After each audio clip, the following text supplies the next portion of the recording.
అధికార పార్టీతో అంటకాగడమే కాకుండా ప్రతిపక్ష నేతలను వెంటాడి వేధించిన కొంతమంది అధికారులను కలిసేందుకు చంద్రబాబు ఇష్టపడలేదు. వారికి అపాయింట్మెంట్ లేదని వెనక్కి పంపించేశారు. మరికొంతమందికి అపాయింట్మెంట్ ఇచ్చేందుకు కూడా నిరాకరించారు. సీనియర్ ఐపీఎస్ అధికారి, ఇంటెలిజెన్స్ మాజీ డీజీ పీఎస్ఆర్ ఆంజనేయులు చంద్రబాబును కలిసేందుకు ఆయన ఇంటి వద్దకు రాగా అపాయింట్మెంట్ లేదని చెప్పేశారు. ఇక సిట్ మాజీ చీఫ్ రఘురామరెడ్డికి కూడా అపాయింట్మెంట్ ఇచ్చేందుకు నిరాకరించారు.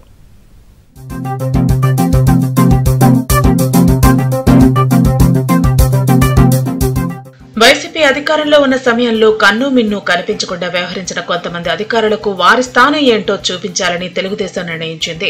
గతంలో మాదిరిగా కాకుండా వ్యవస్థలను గౌరవించే విధంగా అధికారులు వ్యవహరించాలని చంద్రబాబు పదే పదే చెబుతున్నారు. ఈ నేపథ్యంలోనే వైసీపీ ప్రభుత్వం హయాంలో తొలుత ఏసీబీకి, ఆ తర్వాత ఇంటెలిజెన్స్ చీఫ్ గా వ్యవహరించిన పీఎస్ఆర్ ఆంజనేయులు తెర వెనుక ఉండి అనేక వ్యవహారాలు నడిపించారు.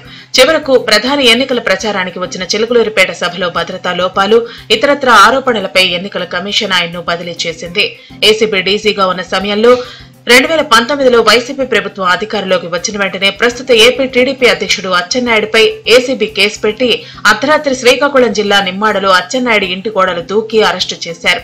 ఆయన అంతకు ముందు రోజు చికిత్స చేయించుకుని ఉన్నప్పటికీ తనకు బ్లీడింగ్ అవుతుందని తగ్గిన వెంటనే తానే వస్తానని చెప్పినప్పటికీ వినిపించుకోకుండా నిమ్మాడ నుంచి గుంటూరు వరకు తీసుకురావడంతో ఆయనకు బ్లీడింగ్ జరగటమే కాకుండా మళ్లీ సర్జరీ చేయాల్సి వచ్చింది. సంగం డైరీ వ్యవహారాల్లో తలదూర్చి టీడీపీ సీనియర్ నేత ధూళిపాళ్ల నరేంద్రను అరెస్టు చేసి రాజమండ్రి సెంట్రల్ జైలుకు పంపారు.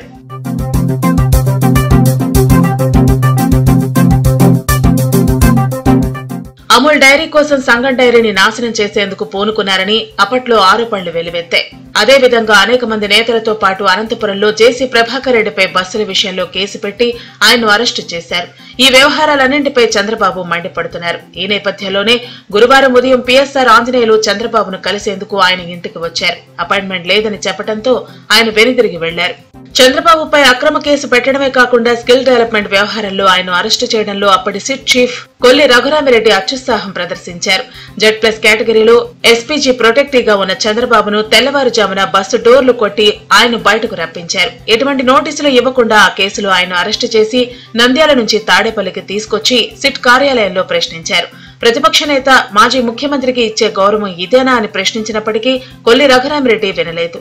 అపరిమిత అధికారాలను ప్రభుత్వం ఆయనకు కట్టబెట్టింది. సిట్ చీఫ్ గా ఉండటమే కాకుండా డ్రగ్ కంట్రోల్ డీజీగాను, విజిలెన్స్ ఎన్ఫోర్స్మెంట్ ఐజీగాను ఉన్నారు. అన్ని శాఖల్లో తనిఖీలు చేసే అధికారం తనకు ఇవ్వాలని మరో ఫైల్ను కూడా ప్రభుత్వానికి పంపారు. ఈ ఫైల్ పై టీడీపీ నేతలు కోర్టుకు వెళ్లగా అప్పటికే ఎన్నికల షెడ్యూల్ వెలువడటంతో ప్రభుత్వం దీనిపై నిర్ణయం తీసుకోబోమని అడ్వకేట్ జనరల్ కోర్టుకు చెప్పారు.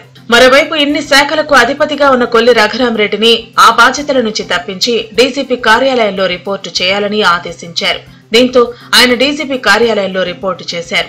అయితే కొల్లి రఘురామిరెడ్డి సిట్ చీఫ్ గా ఉండటంతో తాడేపల్లిలోని సిట్ కార్యాలయంలో రికార్డులు గల్లంతయ్యాయని ఆరోపణలు రావడంతో వెంటనే సిట్ కార్యాలయానికి తాళం వేసి పోలీసు భద్రత కల్పించారు.